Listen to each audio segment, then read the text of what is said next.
నమస్తే, welcome to our channel. నేను సిరి. భారతదేశానికి యుద్ధం రాబోతుందా? అందుకే రక్షణ శాఖ మంత్రి రాజ్నాథ్ సింగ్ గారు ఈ ప్రకటన చేశారా? ఒకవేళ యుద్ధం వస్తే ఎవరితో రాబోతుంది ఏంటి? సో ఈ అంశాన్ని మనకి వివరించడానికి ఈరోజు మనతో పాటు ఉన్నారు ప్రముఖ senior journalist, political analyst CS Rao garu. నమస్కారం సార్. నమస్తే. సరే, ఇప్పుడు చూస్తుంటే మనం రష్యా ఉక్రెయిన్ యుద్ధం చూస్తూనే ఉన్నాం. ఇదే క్రమంలో ఒకటి ఏంటంటే రక్షణ శాఖ మంత్రి రాజ్నాథ్ సింగ్ గారు కొన్ని వ్యాఖ్యలు చేశారు. ఏంటంటే భారతదేశానికి యుద్ధం రాబోతుందా అంటే ఒక క్వశ్చన్ మార్క్ లాగా ఉంది. ఏంటంటే ఒకవేళ వస్తే ఎవరితో వచ్చే, అంటే ఏ దేశంతో వచ్చే అవకాశం ఉందంటారు? రక్షణ శాఖ మంత్రి, కేంద్ర రక్షణ శాఖ మంత్రి రాజ్నాథ్ సింగ్ చేసినటువంటి వ్యాఖ్యలు ఏంటంటే, శాంతి కావాలంటే యుద్ధం చేయాల్సి వస్తుంది, శాంతి యుద్ధం చేయాలి, మనం అవసరం శాంతి యుద్ధం, కాబట్టి మీరు యుద్ధానికి సిద్ధంగా అండి అని చెప్పి పిలుపునిచ్చారు భారత సైన్యానికి. త్రివిధ దళాల జాయింట్ కమాండర్ల సదస్సులో ఈ మాటలు మాట్లాడారు. త్రివిధ దళాల జాయింట్ కమాండర్ల సదస్సులో ఈ మాట మాట్లాడారు లక్నోలో రాజ్నాథ్ సింగ్.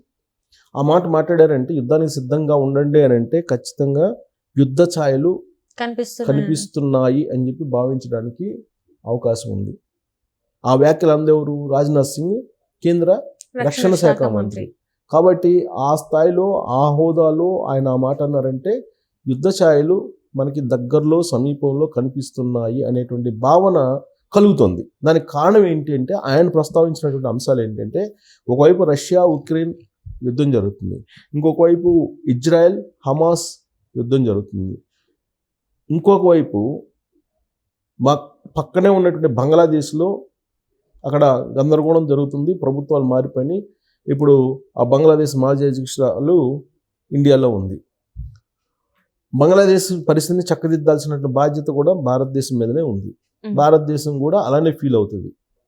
ద్వైపాక్షిక సంబంధాలు బలంగా ఉంటాయి కాబట్టి రెండు దేశాల మధ్య ఆ దేశంలో సుస్థిరతను కాపాడాల్సినటువంటి బాధ్యత కూడా పెద్దన్న పాత్ర భారతదేశమే పోషించేటువంటి అవకాశం ఉంది. ఇంకొక వైపు బీజేపీ యొక్క అమ్ముల పొదిలో ఉండేటువంటి ఒక అభిప్రాయం ఏంటంటే, అనేకమైనటువంటి ఉన్నాయి బీజేపీకి సంబంధించి వాళ్ళ పార్టీ పరంగా చాలా అంశాలు ఉన్నాయి.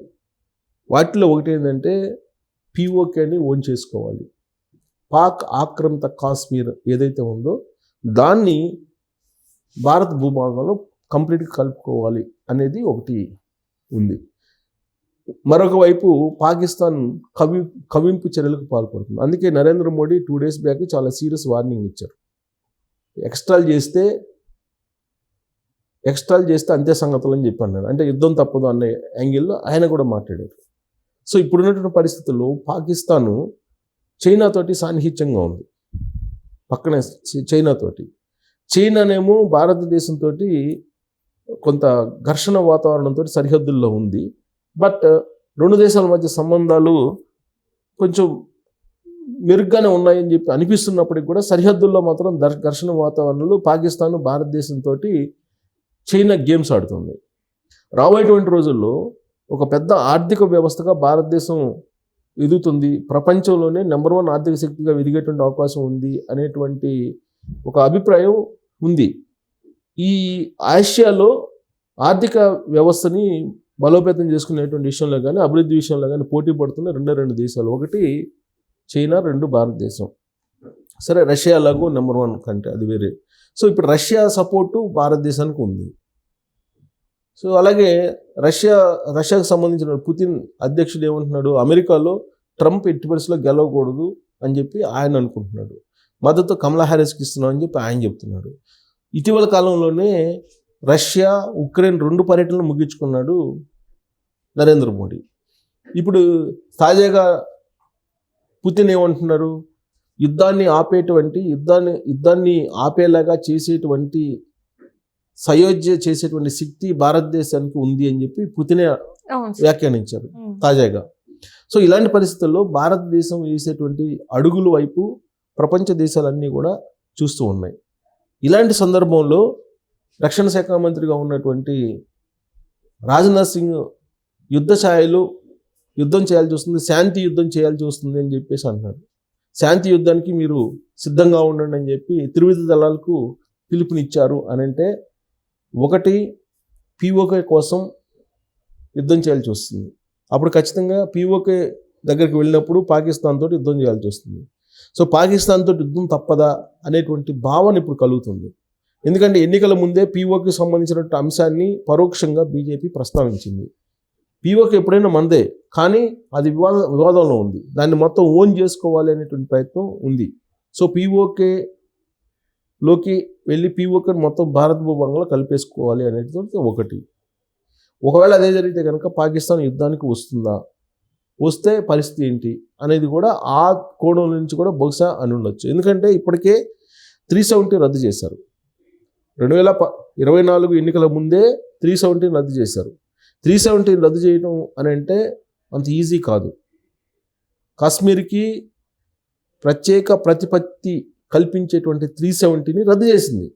రద్దు చేసి దాన్ని ఇప్పుడు రాష్ట్రంగా ఏర్పాటు చేసి ఆ రాష్ట్రంలో ఎన్నికలు నిర్వహించడానికి ఇప్పుడు కేంద్ర ప్రభుత్వం రెడీ అయింది. ఆల్రెడీ దానికి సంబంధించిన నోటిఫికేషన్ కూడా ఇచ్చారు. సో రాబోయేటువంటి రోజుల్లో ఎన్నికలు ఉంటాయి. ఒకవైపు ఆ ఎన్నికలు అయిపోయిన తర్వాత యుద్ధం ఏమైనా వస్తుందా, లేదంటే ఇప్పుడు అక్కడ ఎన్నికలు ప్రక్రియ ప్రారంభమైంది కాబట్టి అక్కడి నుంచి ఓట్లు సంపాదించుకోవడానికి యుద్ధం, శాంతి యుద్ధం తప్పదు అనేటువంటి పీలర్స్ రాజ్నాథ్ సింగ్ రక్షణ శాఖ మంత్రి వదులుతున్నారా? జనరల్గా ఏంటంటే ఎలక్షన్ టైమ్స్లో ఇలాంటివన్నీ వస్తుంటాయి. గతంలో మనం కార్గిల్ యుద్ధం కూడా ఎన్నికల టైం అప్పుడే వచ్చింది. సర్జికల్ స్ట్రైక్ కూడా యుద్ధానికి ముందే జరిగింది. 2024 ఎన్నికలకు ముందు మాత్రమే లేవు. 2024 ఎన్నికల ముందు ఏమున్నాయి? మణిపూర్ సంఘటన, అంతర్గతంగా భారతదేశంలో ఉండేటువంటి ఇష్యూస్ ఉన్నాయి, కానీ అంతర్జాతీయంగా ఉండేటువంటి ఇష్యూస్ పెద్దగా ఏం లేవు. కానీ 2014-19 ఎన్నికల ముందు ఉన్నాయి, 2014 లేవు. 2019 ఎన్నికల ముందు యుద్ధ వాతావరణం పరిస్థితి ఏర్పడింది. అంటే అంత ఉద్రిక్త పరిస్థితులు ఉన్నాయి. అలాగే 2004 ఎన్నికల ముందు అప్పుడు కూడా ఉన్నాయి, అంతకు ముందు కూడా ఉన్నాయి. 1999 ఎన్నికల ముందు బాగా ఉంది కార్గిల్కి సంబంధించిన ఇష్యూ. సో కాబట్టి ప్రతి ఎన్నికల సందర్భంగా ఏదో ఒక రకమైన ఉద్రిక్త వాతావరణం సరిహద్దుల్లో నెలకొంటుంది అనేది మనం చూస్తూ ఉన్నాం. అయితే ఇప్పుడు 4 రాష్ట్రాల ఎన్నికలు ఉన్నాయి. ఈ 4 రాష్ట్రాల ఎన్నికల సందర్భంగా ఇలాంటి వాతావరణం ఏమన్నా వస్తుందా, వచ్చేలాగా చేస్తున్నారా, లేదంటే నిజంగానే యుద్ధం వచ్చేటువంటి అవకాశం ఉందా అంటే రాజ్నాథ్ సింగ్ లాంటి రక్షణ శాఖ మంత్రి మాట్లాడటం అనేది కొంత ఆలోచించాల్సిన విషయం. ప్లస్ ఆయన ఉదాహరించారు రష్యా ఉక్రెయిన్ యుద్ధాన్ని, హమాస్ ఇజ్రాయెల్ యుద్ధాన్ని, తర్వాత బంగ్లాదేశ్ పక్కనే ఉన్న బంగ్లాదేశ్ పరిస్థితులు, వీటన్నింటిని కూడా ఆయన ప్రస్తావించారు. కాబట్టి ఒకవేళ అవసరమైతే యుద్ధం వస్తుంది, మీరందరూ రెడీగా ఉండండి అని చెప్పి త్రివిధ దళాలకు సంకేతం ఇచ్చారు. కాబట్టి ఏ రోజైనా ఏదైనా జరిగేటువంటి అవకాశం ఉంది అని చెప్పి మనం భావించడానికి అవకాశం ఉంది. Right sir, right. Thank you so much. Thank you.